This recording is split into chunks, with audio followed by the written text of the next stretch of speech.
Hey guys, this video that's going to be following this is a very important video to me to help you guys in the outdoors. So for all of you that are hunters already and have permission to hunt public land, please do me a favor, watch this till the end, and then share some of your tips and tricks so you guys can help other hunters down in the comments section below, so we can make everybody a better hunter and help everyone enjoy more time in the outdoors with their family and friends. Thanks for watching, and I hope you guys enjoy this video, and I hope I've got some tips in here even for some of you more experienced hunters to help you gain permission to hunt on new land.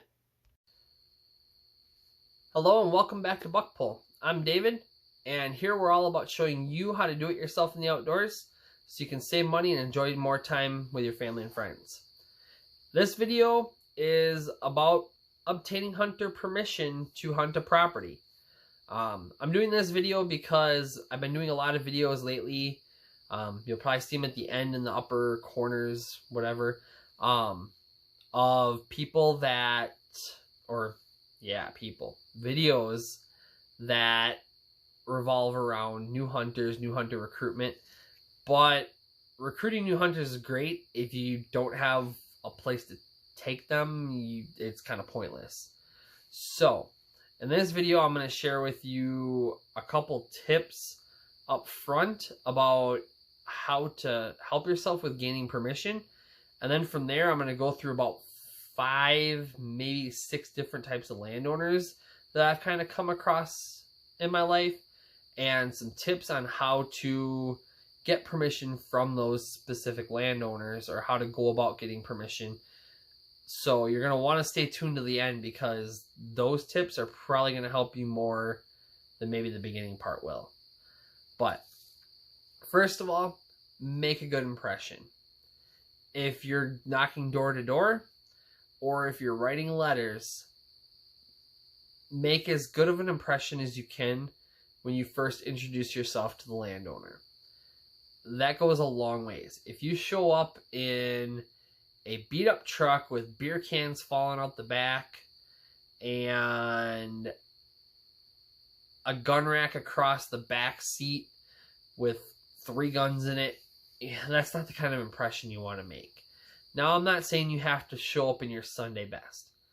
I mean, a comfortable pair of jeans and a nice t-shirt, or a solid t-shirt, even maybe as much as a polo, go a long ways towards making a good impression right off the start.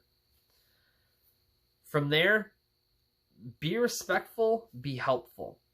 And these two kind of go hand in hand. Be respectful towards the landowner. They're the ones that have a large monetary investment in the land, and then on top of that have to pay taxes to our lovely government every single year to be able to keep that piece of land, for the privilege of keeping that piece of land. And act like it's that. If you don't, and you're disrespectful towards them or their anything like that, their land, they're not going to let you hunt. And they're not going to give you permission to hunt again if you do get permission the first time around. So that goes a long ways. Also, be helpful. One thing I have found when gaining permission, being helpful in any way towards the landowner is going to help you secure permission, but also help you keep permission.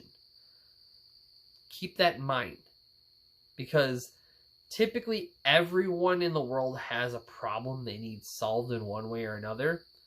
Here's a hint and foreshadowing kind of towards the end of the video. They have a problem they need solved. And if you can provide the answers, you're likely to be the one that gets permission to hunt that land. Have references and possibly even insurance. It's always good to have references of 1 or 2 other landowners that you've hunted on their land, that you've helped them out with something or another, because it allows you to show, hey, I'm committed to making sure this is a relationship that's going to work for us, and I'm not just going to go out and destroy your land. Also, a lot of people are hesitant because nowadays they're afraid of the liability end of it. So having hunting insurance isn't necessarily a bad thing. It kind of gives you a leg up and gives you a head start on other hunters. So now the important part. Let's get to the types of landowners and what I've learned about them over my time hunting and how you can secure permission with pretty much any different type of landowner. The first one is the lets anyone hunt or lets anyone on their property landowner. Now, this person thinks they're doing a great service to everybody by letting anybody and everybody hunt. And I have a family friend. He is the nicest guy ever. He has property, farmer at the same time, and he lets anybody and everybody hunt pretty much. And for him, he sees it as, here's your opportunity. It's land for you to hunt, enjoy. I hope I bring happiness to you by the fact that you can hunt. And it's great. And it's terrible at the same time. Because you may end up in your stand and you may have 3 other people close to you. Well, the trick to this is being friendly with them and not griping about other hunters, first of all. That will set off a person that is this type of landowner. But the second thing is learning how to hunt around the other hunters and the seasons that they're hunting in. This property that I was talking about, my brother stuck a 140 class buck with the bow last year on. So it's a good property. It's a great property, actually. It just gets a lot of hunting pressure, and you have to know how to hunt it in order to be successful. So make that your mission. Learn how to hunt it to be successful. Number 2, the little sweet old lady. I kin this to the lady that is driving home on Sunday morning after church. That type of lady. Or you kind of understand what I'm saying. Likely a widow, something like that. Think about it. What is she going to want in life? I mean, let's face it. If she's a widow, she's probably by herself. A lot. I've gotten permission from a couple little old ladies. And sometimes the best thing you can do is just come around every once in a while and sit down and talk to them. It's all you need to do. It takes an hour or 2 of your time. My biggest problem is I'm like the world's biggest bullshitter. So I will sit around and I will talk to everybody. And I don't accomplish some of the things I need to do some days because I just sit down and I talk to people. And that's what this lady wants. She wants someone to listen to him and have a conversation with because she doesn't get that very often. That's my tip for the little old lady. The next one is a very difficult one typically for me. And it's because it's hard to find the information sometimes. And that's the family trust or possibly like an LLC, something like that. And more you're running into this because someone may pass and it's under a family trust. So finding access is typically the hardest part. A lot of counties throughout the country have a local land records office, a GIS.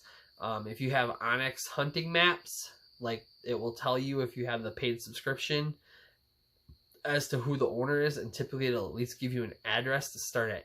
Typically this is one where you have to write for permission or write to introduce yourself and then see if you can go from there. You ultimately need the person that's the decision maker on the property.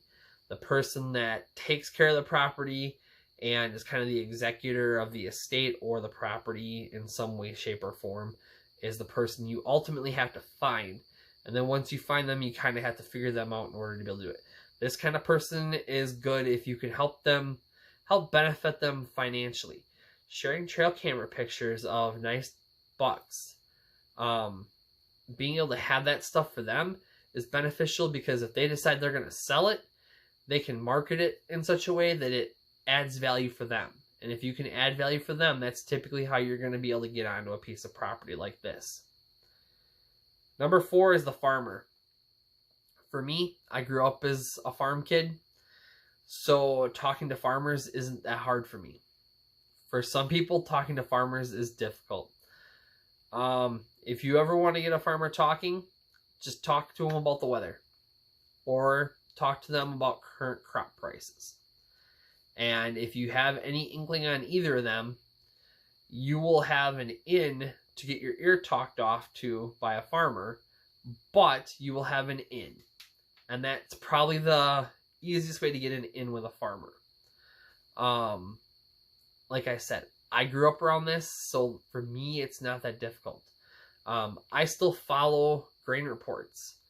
A lot of different radio stations will have a grain report on.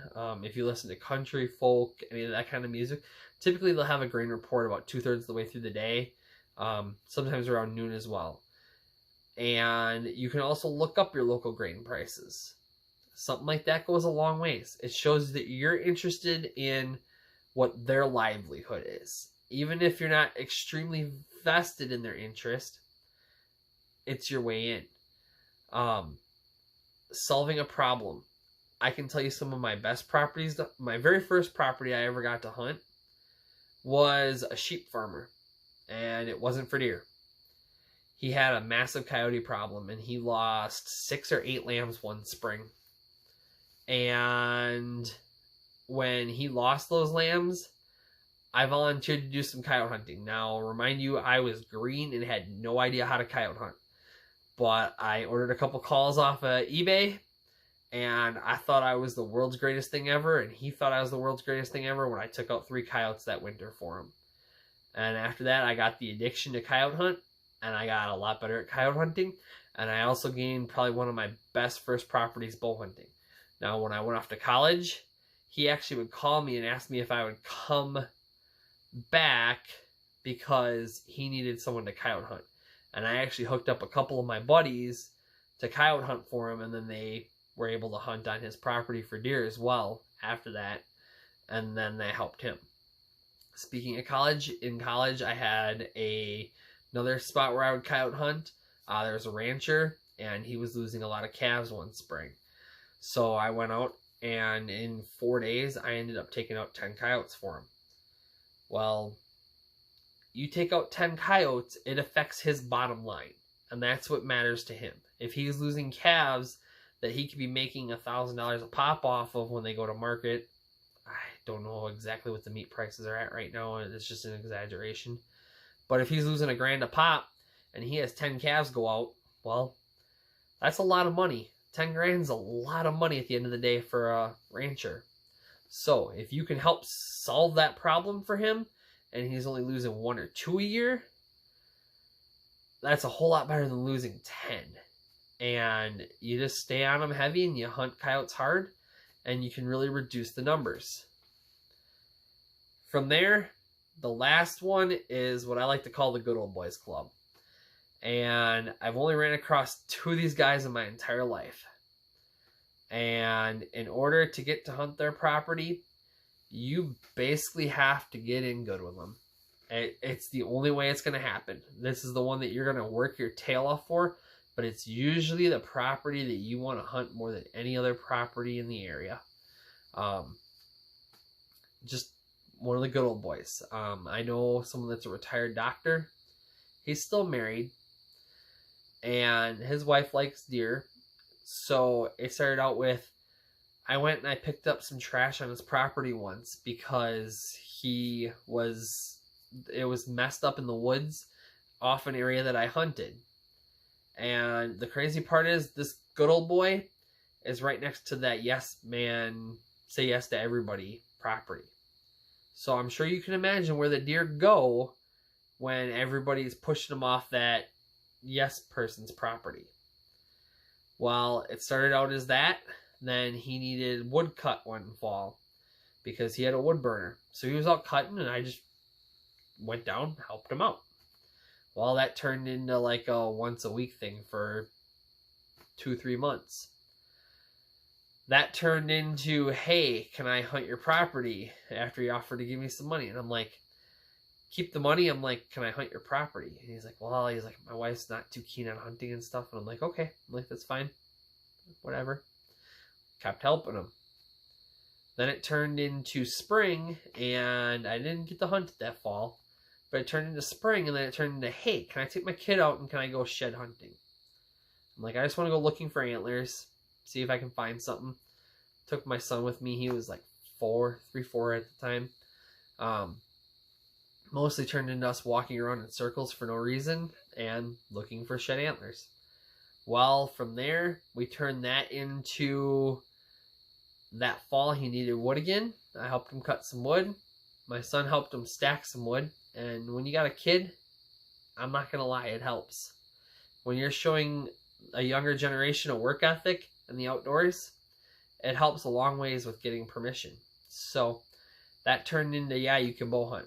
Well, that year, no luck. I haven't had any luck pinning a deer down on the property yet, but I've seen some nice deer on the property. So that's some of my experiences. Hopefully I can help you guys with getting permission. Hopefully some of these tips help you guys out, make you a better hunter and make you enjoy more time in the outdoors with your family and friends. Thanks for watching, guys.